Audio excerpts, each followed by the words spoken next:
because of quarantine, well, not really quarantine, self-isolation, social distancing, whatever you want to call it, I'm going to do a little tour of my living room.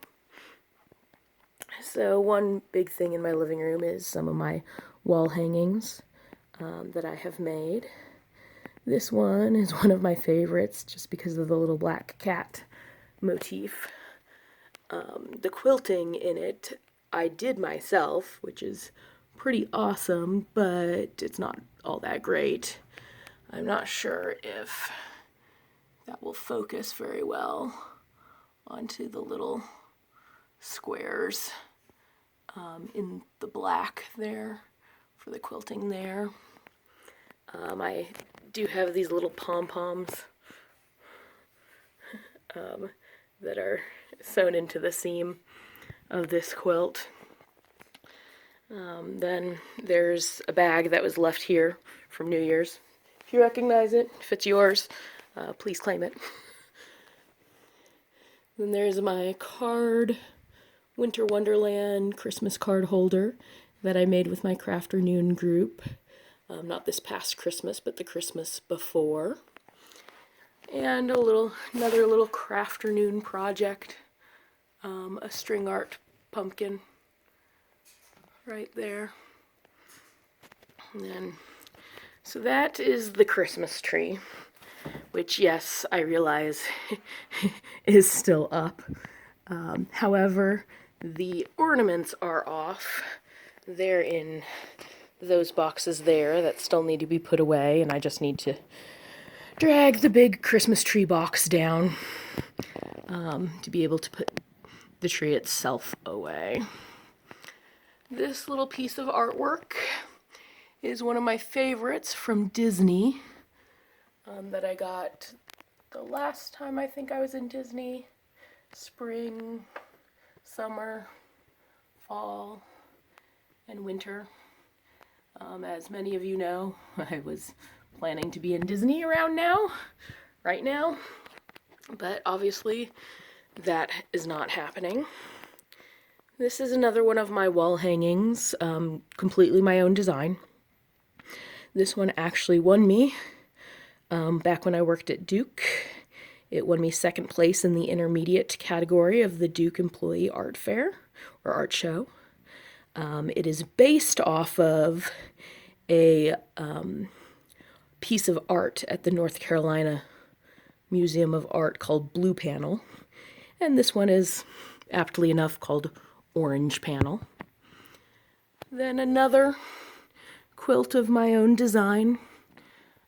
This one very much based off of artists whose name is completely escaping me. He's also really well known for his square. This has what's called matchbook quilting there, and much harder to see, but also in the purple. And then very, very little quilting in those areas. Just a little tree of ornaments, little kitty cat, willow tree, angel ornament, the family. These eggs were wood burned by my grandfather. The strawberry and the corns are some of my favorites, the corn especially having been a corn husker once upon a time. And then these little geese, swans, wood carvings. Those were also done by my grandfather, but he carved the entire thing, not just wood burning and painting like those. Though actually, now that I think about it, that one there is chip carved. I can tell that. And then many of you know my board game collection. Very, very large board game collection that is taking up, and that's not even all of it. Unfortunately, I soon need to clean it, maybe move the quilt thing away, maybe even find a different place for the puzzles because the board games are kind of taking up the entire spot. This is Cass. Say hi, Cass.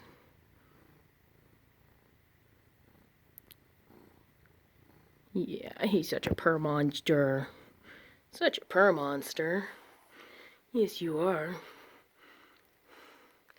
Then here on this wall, I have some paintings.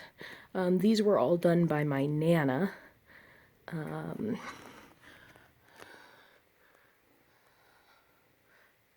So there's mountains, mountain lake, and then the iris.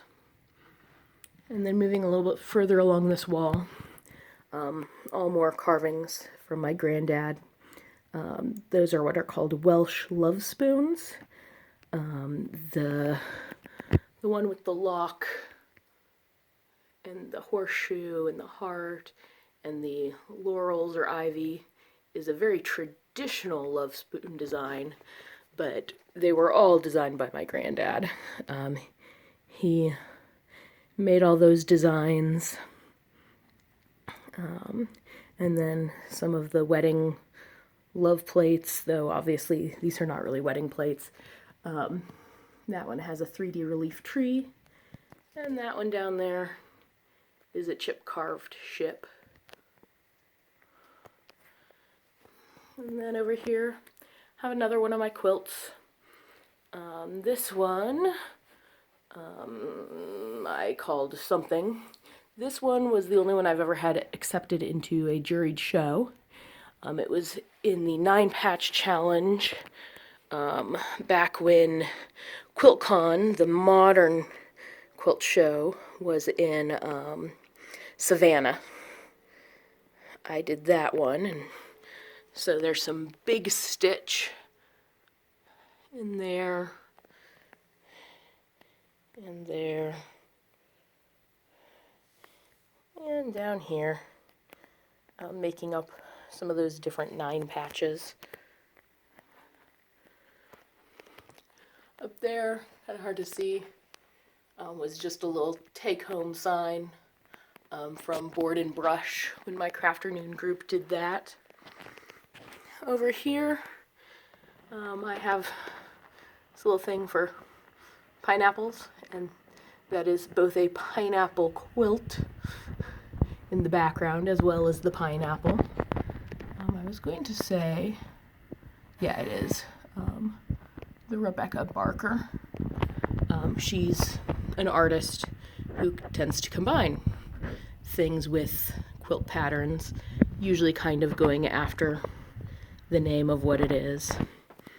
And then here, for quarantine, I have been working on some puzzles. This is the 3rd one I've been working on. It will be that when it is done. 1,000 pieces. The baggies are out because I took the baggies out to put free pieces in that had been separated, so the kitties don't go playing them off. Then I have some more puzzles over there getting ready to be made. So this is living and dining room. A little bit of a tour because I'm bored and I'm stuck at home. And there's this thing called social distancing going on. So, well, have a great day.